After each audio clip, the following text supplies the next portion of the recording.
Nous allons maintenant étudier la notion d'inéquation. Tout d'abord, qu'est-ce qu'une inéquation? Une inéquation est une inégalité dans laquelle apparaît une inconnue au moins. En troisième, nous étudierons des inéquations à une seule inconnue. Alors, par exemple, une inéquation, je vais écrire un peu au-dessus. Alors, c'est une inconnue, pardon, une inégalité, par exemple, 2x plus 1 est strictement inférieur à 3x.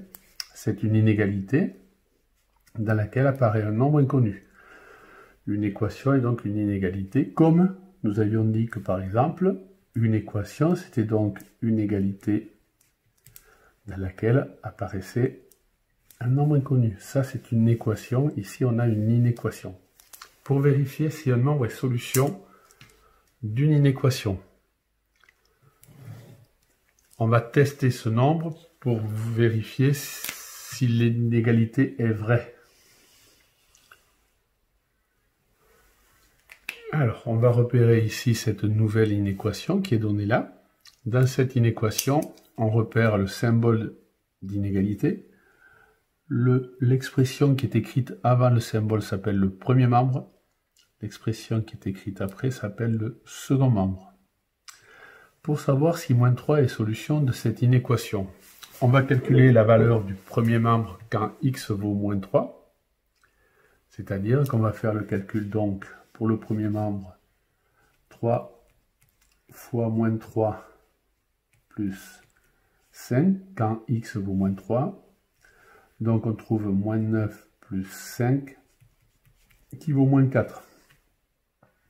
Et on va calculer la valeur du second membre quand x vaut moins 3. On va donc calculer moins 2 multiplié par moins 3 moins 8. On trouve 6 moins 8, soit moins 2. Or, le premier membre, moins 4, est bien plus petit que le second membre, moins 2. Donc, moins 3 est une solution. Est une solution de l'inéquation.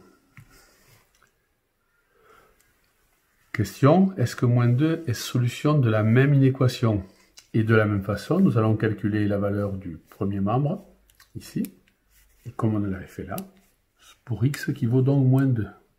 3 multiplié par moins 2 plus 5 égale à moins 6 plus 5 égale donc à moins 1. On va calculer la valeur du second membre à part, comme on l'a fait là. On multiplie moins 2 par moins 2 auquel on soustrait 8. On trouve 4 moins 8.